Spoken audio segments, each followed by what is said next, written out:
Leica recently released two 35mm f/1.4 lenses. One is a compact and exquisite steel rim reissue with spherical glass, and the other is the ASPH lens, also known as the FLE2. What are the main differences between these two, and what should I keep in mind when choosing between them? Hello everyone, I'm Franky from M&K Kamera. So, what are we talking about this time? We're going to discuss these two 35mm EF 1.4 lenses. Whether it's the appearance, weight, size, or the results they produce, there are quite a few differences. Before I share more, let me just say I've noticed that a lot of people watching our videos actually haven't subscribed yet. So, remember to hit that subscribe button and turn on all notifications, so whenever we upload a new video, you'll be the first to know. You'll get notified right away, so you won't miss any of my videos. Alright, let's get back on track. Actually, Leica already released the 35mm EF 1.4 back in the 1960s. This 35mm focal length? It's super versatile, great for portraits, architecture, wide landscapes, street photography, and even group shots at gatherings. Plus, with the large EF 1.4 aperture, its performance in low-light situations is also excellent, whether you're after atmosphere or something else. Whether it's the atmosphere or the vibrant bokeh, both are captivating. First, let's talk about the ASPH version. This version has two colors, black and silver, with model numbers 11726 and 11727. Not only does it inherit the optical qualities of the 11663, sharpness and vivid colors, but it also has a signature Leica vibe. Thanks to the improved coating, the overall atmosphere has been greatly enhanced. They're definitely heading in the right direction. If you're just looking for sharpness and vibrant colors, there are actually plenty of options on the market. Alright, moving on to the spherical lens, this one is a Summilux version, which means it's Leica's very first 35mm EF 1.4 Summilux. It carries over most of the original's optical characteristics. When you shoot wide open, the image tends to be a bit soft, and when there's strong light or white areas, you'll often see a kind of glow, like along the edges of white parts. Some light seems to bleed out. You could even say this lens has that classic St. Gach ethereal glow. But as you start stopping down the aperture, say, to EF 2, EF 2.8, EF 4, or even EF 5.6, the image becomes increasingly solid and defined. Then, as you go further to F8, EF 11, or EF 16, the changes aren't as dramatic, and it's not that easy to notice any difference. Now, from another angle, let's take a look at these two lenses and compare their appearance. It's pretty obvious that, in terms of looks, the main difference is the size. There's actually quite a big difference. The height is almost half. The ASPH version uses a twist-on built-in hood. This composite metal mount can fit two different types of lens hoods. This is one of the versions, which is similar to the 12504 model. When you put it on, it's really compact. The earlier lens hoods were a bit longer, and after adding a filter, it would stick out and cause vignetting. But now, that's no longer an issue. There's also another lens hood available. This one here, this is the original classic style. It's really simple, just snap it on and that's it. But it can fall off easily, so you have to be careful. If you're taking it out to use, this one really does come off easily. I'd actually suggest you just keep it at home or use it indoors to appreciate it, and that's enough. As for the weight, I've specially prepared a chart for us to take a look at. So, how much difference is there between these two lenses? First, let's look at this steel-nosed one. With the end cap on, it weighs 222 grams. Now, can you guess how much this ASPH version weighs? The answer is 356 grams. Wow, that's quite a difference. Next, let's look at the other parts of the barrel. Both have a finger grip, of course, and this one also has close focusing capability. It can focus as close as 0.4 meters, while this one only goes down to 0.7. When you reach that point, you can feel a slight tactile feedback, so you know you've hit the limit. If you turn it further, actually, the rangefinder won't function anymore. As for this side, the steel rim version, it also has a finger grip and even an infinity lock, which looks pretty cool. When you set it, it gives a satisfying click. The aperture ring here is also really stylish. Next, let's take a look at the lens itself. Now, looking at the back part, what's interesting about the back? Actually, it's the 6-bit code.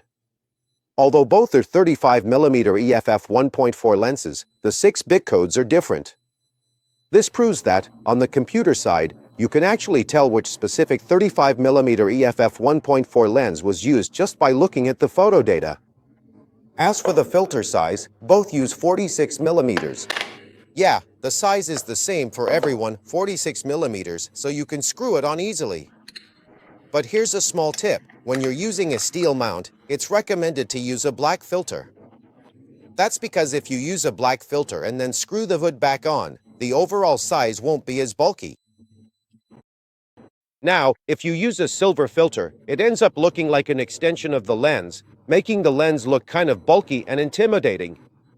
But if you use a black one, it looks more like a continuation of the lens hood. So overall, the lens feels a bit more refined. Let's take a look at how it looks when you pair both lenses with a silver body and a black body. So now, here's a silver body. Don't worry about whether it's digital or film. They actually look pretty similar. It gives off a kind of classic vibe. Next, let's pair it with a black body. How does a black body with a silver lens look? And here, this is a silver body with a black lens. Honestly, I think the black lens is easier to match with different bodies. Because most of the leather bodies are black, even though the top and bottom of the camera are silver, pairing it with a black body is pretty straightforward. Actually, everyone tends to agree on this. There's one more thing I want to share with you all about this lens. The closest focusing distance is only 1 meter, so how can we solve this? You can add a close-up ring. We actually sell these as well, so you can just add one on. With this, you can focus much closer. Just add it between the lens and the camera, and it doesn't make the setup much bigger. But the photos you take will be very different. So, this one here is the normal 1 meter focusing distance. After adding the ring, you can actually get this close. This shot is with the lens turned to infinity focus, and this one is even closer, taken at the minimum focusing distance. So, you can see the difference. There are a lot of advantages, but there's also a limitation. It only works within a certain range. If you go beyond that range, you won't be able to focus. All right, now, let's do a 1-to-1 comparison. We're all using the M11 camera, but with different lenses. This one here, it's the IFC. When it's wide open, let's take a look from the top. This is very obvious when it's wide open and zoomed in to 100%. Still, you can see, it really looks a bit like a holy mountain with those rays of light shining out. It's very obvious when you look at it, especially when zoomed in. Now, this is at EFF 5.6, same spot. You can see both have starbursts, the light points have turned into stars, and you can also see the light streaks. That day, it was really windy, the wind was blowing hard. When zoomed into 100%, the image quality for both is very close. You can still see the beams and features on top of the IFC, right? The three-dimensional feel is still visible, yeah?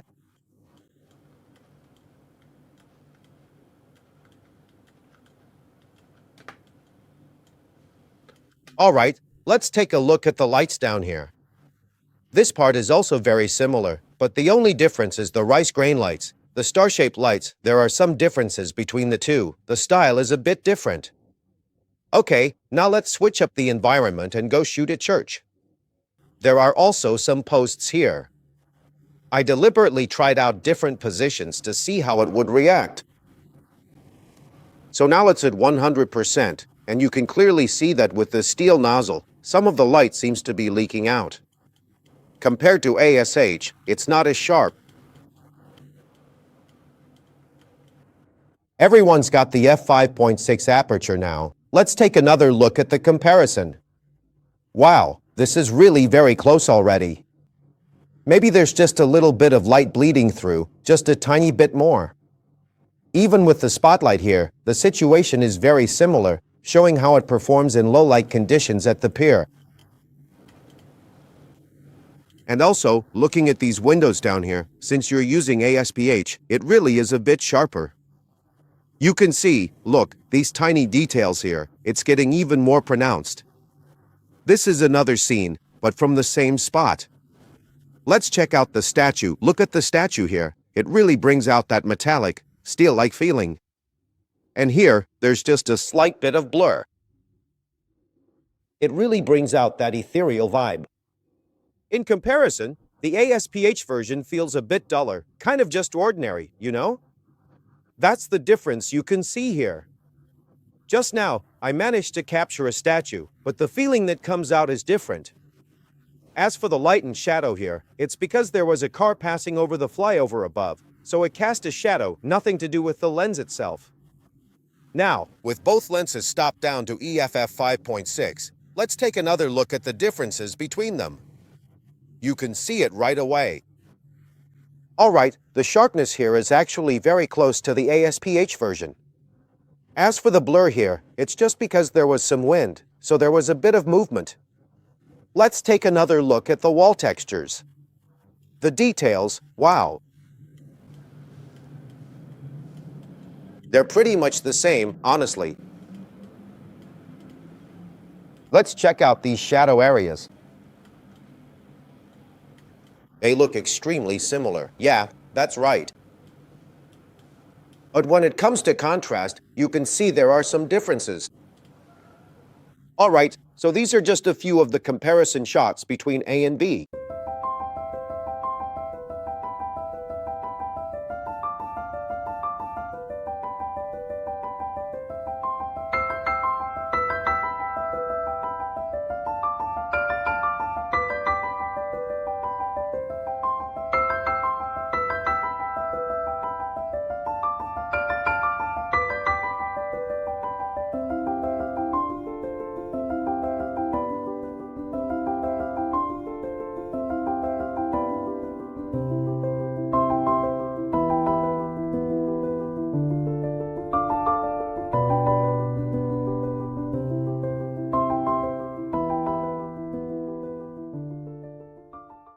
Finally, let me wrap things up with a quick summary.